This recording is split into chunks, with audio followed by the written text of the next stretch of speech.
Today, we will explore a story that highlights the significance of courage, patience, love, and friendship in our lives. Our tale unfolds in a rural village with limited education resources. Despite the challenges, a young boy strives to excel in his education, showcasing patience, kindness, and compassion in the face of adversity.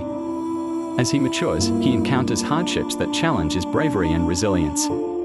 Yet, he remains a symbol of love and friendship, inspiring those around him with his kindness and patience.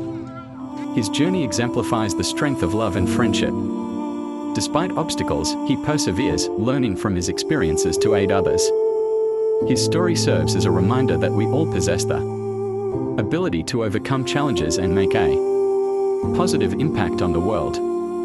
Let us draw inspiration from his example and embrace courage, patience, love, and friendship in our own lives. Thank you for joining us on this journey.